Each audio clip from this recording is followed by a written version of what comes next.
बिस्मिल्लाहिर्रहमानिर्रहीम। अस्सलाम वालेकुम दोस्तों, उम्मीद करता हूँ मैं आप सब लोग खैरियत से होंगे। आज की इस वीडियो में हम बात करेंगे एक और न्यूरोट्रांसमीटर के बारे में, डोपामिन के बारे में।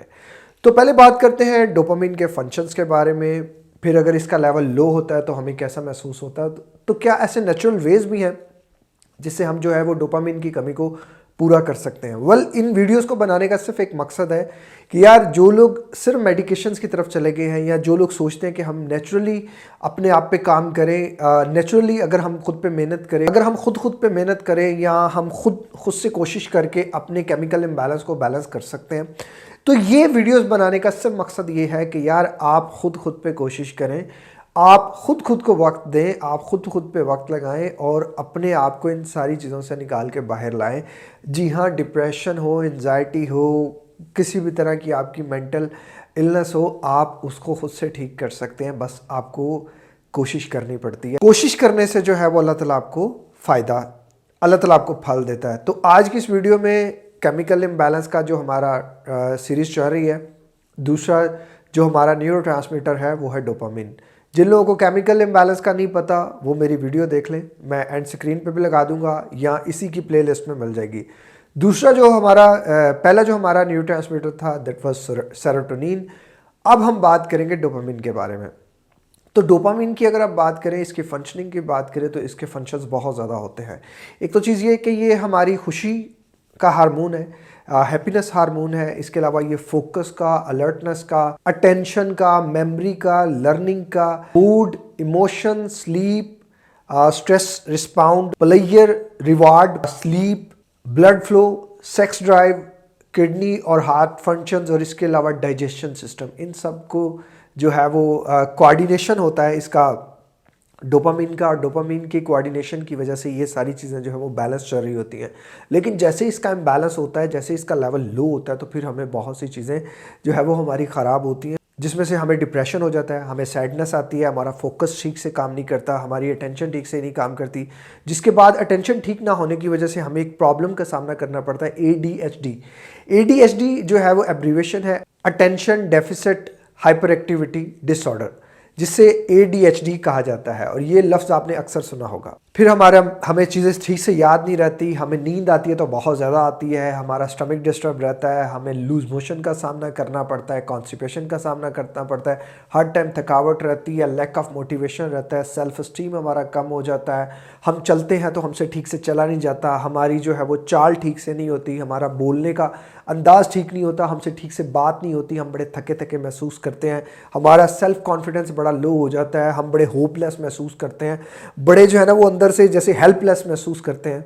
सुसाइडल थॉट्स हमें बहुत ज़्यादा आते हैं, हम बहुत ज़्यादा एंशियस रहते हैं, डिप्रेस्ड रहते हैं, हमारी सेक्स ड्राइव बहुत ज़्यादा कम हो जाती है, हमें ब्रेन फॉग का सामना करना पड़ता है, हेलुसिनेशंस का सामना करना पड़ता है, डिलीजन्स का सामना करना पड़ता है। अगेन इतनी ज़्यादा चीज़ें हैं जो हमारे सिर्फ एक हार्मोन के नीचे इम्बैलेंस होने की वजह से, उसके लेवल के नीचे आ जाने की वजह से ये सारी चीज़ों का सामना हमें करना पड़ता है। अब इसकी होने की रीज़न्स क्या हैं? देखिए, जब तक आप रीज़न्स पे काम नहीं करेंगे ना, आप जो मर्ज़ी कर लें, आप इसको जो है इसके लेवल को अप नहीं कर सकते। अगर आप इसके रीज़न की बात करें तो रीज़न्स इसमें बहुत सी हो सकती हैं। लाइक अगर हम ठीक से नींद नहीं लेते तो हमारा ये लेवल जो है वो डाउन हो जाता है, हमारा खाना पीना ठीक नहीं है, खाने में इनफ प्रोटीन्स नहीं है, डाइट नहीं है हमारी अच्छी, तो भी हमारा जो लेवल है वो नीचे आ जाएगा। हमारी जो डेली की एक्टिविटीज़ है वो कुछ नहीं है, हम बैठे रहते हैं, कुछ भी नहीं करते, तो भी हमारा जो डोपामिन का लेवल है वो नीचे आ जाएगा। हमारा फैमिली इन्वायरमेंट कैसा है, हमारा फ्रेंड सर्कल कैसा है, हम नमाज, Quran, self believe, financial problems, ये सारी चीज़ें जो है ये मिल के जो है ये चीज़ें जो है ना हमारे इस डोपामिन के लेवल को लो करती हैं। अब डोपामिन के लेवल को लो होने की वजह से हमें कुछ मेंटल इश्यूज़ का भी सामना करना पड़ता है, जिसमें डिप्रेशन है, OCD है, आपका बाइपोलर डिसऑर्डर है, आपको स्किज़ोफ्रेनिया हो जाता है, बहुत सी स्टमक की प्रॉब्लम हो जाती है, नींद की प्रॉब्लम होती है, इंसोम्निया हो जाता है इंसान को। इसके अलावा इसके लेवल के लो होने की वजह से हमें मूवमेंट डिजीज़ भी जो है ना वो भी हो जाती हैं, जिसमें पार्किंसंस डिजीज़ है, रेस्टलेस लेग्स सिंड्रोम है, हंटिंगटन्स डिजीज़ है। ये सारी डिजीज़ जो है ना ये आपके डोपामिन के लेवल के लो होने की वजह से होती हैं। अब कुछ लोग कहेंगे कि डोपामिन का लेवल सिर्फ मेडिसिन से ही पूरा हो सकता है। वेल, ऐसा नहीं है, आप नेचुरल वेज भी हैं, आप उनकी तरफ भी जाएं। देखिए, मैं इट्सेल्फ मेडिसिन के ख़िलाफ़ नहीं, मैं इट्सेल्फ